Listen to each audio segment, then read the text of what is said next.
গর্ভাবস্থায় মাঝে মাঝে সাদা স্রাব যায়, কিছুটা অ্যামনিওটিক তরল অর্থাৎ কিছুটা পানি অংশের মতো প্রায় ভেঙে থাকে। তবে আলট্রাসাউন্ড রিপোর্টের মাধ্যমে ডেট আরও রয়েছে প্রায় 2 সপ্তাহের মতো। তবে তার আগে যদি পানি হালকা ভাঙতে থাকে কিংবা সাদা স্রাব তার পাশাপাশি কিছুটা খয়েরি বর্ণের স্রাব যায়, তাহলে আপনাকে বুঝতে হবে আপনার ডেলিভারি ডেটটি এগিয়ে আসছে নাকি আপনার জ্বরের মুখটি সংকুচিত হচ্ছে। আজকের এই ভিডিওতে আলোচনা করব এরকম কিছু গুরুত্বপূর্ণ কয়েকটি বিষয়, যেটি জানার পরে আপনি জানতে পারবেন আপনার ডেলিভারি ডেটটি কত সপ্তাহের মধ্যে হতে চলেছে কিংবা আপনার গর্ভধারণের শেষ পর্যায়ে এসেছে কি। গর্ভধারণের প্রথম থেকে ডক্টর মাসের পর মাস, কারোর ক্ষেত্রে মাসের পর মাস ডক্টর দেখানোর পরেও বিভিন্ন ধরনের আলট্রাসাউন্ড রিপোর্টের মাধ্যমে বিভিন্ন ধরনের ডেট দিয়ে থাকেন ডক্টররা, অর্থাৎ আপনার ডেলিভারি ডেটটি ইডিডি ডেটটি দিয়ে থাকে বিভিন্ন ধরনের ডেটের মতো। কারো ক্ষেত্রে 15 দিন আগে দেয়, পরবর্তীতে দেখা যায় আবার আলট্রাসাউন্ড রিপোর্ট করলে পরবর্তী ডেটটি 4 দিন পিছিয়ে যায়, বা কারো ক্ষেত্রে সেটি আবার 4 দিন আগিয়ে যায়।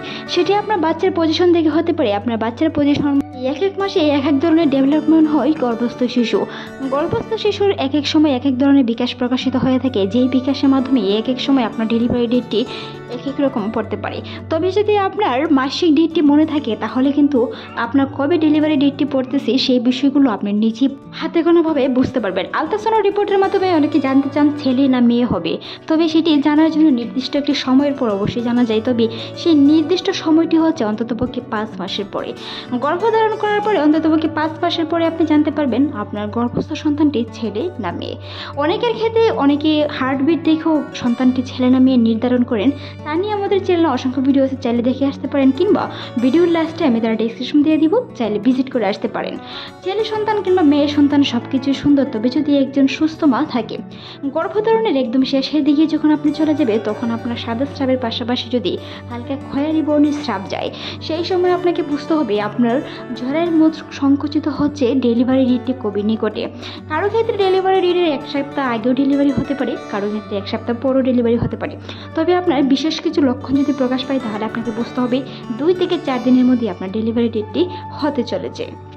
তারই মধ্যে একটি বিশেষ লক্ষণ হচ্ছে সাদা স্রাব যাওয়া। সাদা স্রাব প্রতিনিয়ত যেতে পারে গর্ভবতী মহিলাদের, তবে মধ্যস্থ সময়গুলোতে খুবই কম যায়। অর্থাৎ যখন আপনার প্রথম গর্ভধারণ করবেন 1 থেকে 3 মাস একটু সাদা স্রাব যেতে পারে, তবে 3 থেকে 6 মাস, কারো ক্ষেত্রে 8 মাস পর্যন্ত সাদা স্রাব যাওয়া খুবই কম থাকে। তবে 8 মাসের শেষের দিক থেকে একদম 10 মাস পর্যন্ত সাদা স্রাব যাবে। হালকা গন্ধযুক্ত সাদা স্রাব হতে পারে, সাদা স্রাবের পাশাপাশি খয়েরি রঙের স্রাব হতে পারে। তবে তাতে নিয়ে দুশ্চিন্তার কোনো কারণে অনেক সময় জ্বরের মুখ সংকুচিত হতে গেলেও সেই বিষয়গুলো খেয়াল করা যায়। মনে রাখতে হবে গর্ভ অবস্থায় প্রায় শেষের দিকে যখন আসবে তখন ঝুনিপথে কিছুটা ব্যথা হতে পারে, ঝুনিপথে টান টান লাগতে পারে, গর্ভ অবস্থার তলপেটে কিছুটা বাড়ি অনুভব হতে পারে, বাড়ি অনুভবের সাথে সাথে কিছুটা তলপেটে আংশিক ব্যথা হতে পারে, চিনচিন ব্যথা হতে পারে। মনে রাখতে হবে সেই সময় যদি চিনচিন ব্যথা হয় অবশ্যই হাঁটাহাঁটি করার চেষ্টা করুন, যেটি আপনার সন্তান নিজ দিকে নামতে অনেকটা সাহায্য করে, এমনকি নর্মাল ডেলিভারি অনেকটাই সহায়তা করে থাকে। নর্মাল ডেলিভারি নিতে গেলে গর্ভবতী মহিলাদের অবশ্যই হাঁটাহাঁটি করতে হবে, প্রচুর পরিমাণে পানি পান করার বিকল্প নেই, পুষ্টি সমৃদ্ধ এবং সবুজ শাকসবজি খাওয়ার চেষ্টা করুন, যেটি আপনার আয়রন সমৃদ্ধ পূরণ করবে, সেই সাথে সাথে পুষ্টির চাহিদাও পূর্ণ করবে। গর্ভ অবস্থায় প্রায় শেষের দিকে যখন আপনার ঝুনি টান টান কিংবা তলপেটে কিছুটা ব্যথা অনুভূত হবে তখন আপনাকে বুঝতে হবে ডেলিভারি ডেটটি খুবই নিকটে। সেই সাথে যদি আপনার খয়েরি রঙের স্রাব বেশি ধরনের যায় তাহলে অবশ্যই সেই সময়তে আপনাকে জ্বরের মুখটি খুলতে শুরু করেছে। মনে রাখবেন জ্বরের মুখ খোলা শুরু করলেই নর্মাল ডেলিভারি এরকম কোনো বিষয় নেই যে হুট করেই তীব্র ব্যথা হয়ে যায়। ব্যথাটা চিনচিন হতে পারে, কারো ক্ষেত্রে সেই ব্যথাটা 3 দিন স্থায়ী হয়, কারো ক্ষেত্রে 5 দিন পর্যন্ত স্থায়ী হতে পারে। তবে 5 দিন পর্যন্ত স্থায়ী হওয়ার পর যদি আপনার সন্তান না হয় তাহলে অবশ্যই চিকিৎসকের পরামর্শ নিয়ে দেখতে হবে আপনার জ্বরের মুখ খুলেছে কিনা, এমনকি আপনার নর্মাল ডেলিভারিটি সম্ভব কিনা। নর্মাল ডেলিভারি এরকম কোনো বিষয় নিয়ে তীব্র ব্যথা হয়ে যায়, তবে তীব্র ব্যথাটি হতে পারে 4 থেকে 6 ঘন্টা পর্যন্ত হতে পারে, বা কারো ক্ষেত্রে 8 ঘন্টা পর্যন্ত তীব্র ব্যথা হয়, তারপর একটি সন্তান নর্মাল হয়ে থাকে। তবে যদি আপনার জ্বরের মুখ 10 সেন্টিমিটার খুলে থাকে তাহলে কিন্তু ইনজেকশনের মাধ্যমে আপনাকে ব্যথানাশক ওষুধ দিয়ে ব্যথা বাড়িয়ে ব্যথাটি তীব্র করে নর্মাল ডেলিভারি করানো হয়ে থাকে। তবে অন্ততপক্ষে 10 সেন্টিমিটার জ্বরের মুখ খুলতে হবে।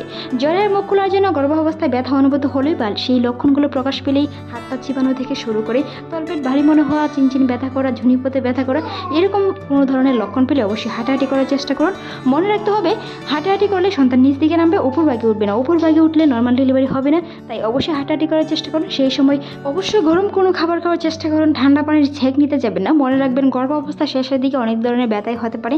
যদি আপনি কোনো ধরনের ছেঁক নিতে যান, ওষুধ খেতে যান, সেটি কিন্তু আপনার প্রবলেম হয়ে দাঁড়াতে পারে। তাই অবশ্যই গর্ভাবস্থা শেষের দিকে ডেলিভারি হতে পারে। ডেলিভারি ডেট শুধু ডেলিভারি হবে এরকম কোনো কথা নেই। 1 সপ্তাহ আগে হতে পারে, 15 দিন আগে হতে পারে, ক্ষেত্রে সেটি 1 সপ্তাহ পরও হতে পারে। তবে গর্ভাবস্থায় যে ডেটগুলো আলট্রাসাউন্ড রিপোর্টের মাধ্যমে দেওয়া আছে সেই ডেটের 1 সপ্তাহ পর্যন্ত ওয়েট করতে পারেন, তার বেশি নয়। 1 সপ্তাহ পর্যন্ত ওয়েট করে যদি আপনার ব্যথা না ওঠে কিংবা সন্তান প্রসব না হয়, তাহলে অবশ্যই আপনাকে চিকিৎসকের পরামর্শ অনুযায়ী দেখতে হবে বাচ্চার সব কিছু ঠিকঠাক আছে কিনা। তবে গর্ভাবস্থা শেষের দিকে সন্তানের নড়াচড়াটা খেয়াল রাখা খুবই গুরুত্বপূর্ণ। সন্তানের নড়াচড়া করলে অবশ্যই অপেক্ষা করতে পারেন, তবে মনে রাখবেন বেশি অপেক্ষা করা ঠিক নেই। ডক্টরের সাথে যোগাযোগ রাখুন, আলট্রাসাউন্ড রিপোর্টের মাধ্যমে যোগাযোগ রাখুন, বাচ্চার গণনা ঠিক রাখুন। ভালো থাকুন, সুস্থ থাকুন। আজকের এই ভিডিওটি এই পর্যন্তই। ভালো লাগলে সাবস্ক্রাইব করবেন, সেই সাথে আপনার মূল্যবান মতামত জানাতে ভুলবেন না। এরকম অসংখ্য ভিডিও পেতে অবশ্যই চ্যানেলটি সাবস্ক্রাইব করে রাখুন। এতক্ষণ দেখার জন্য অসংখ্য ধন্যবাদ।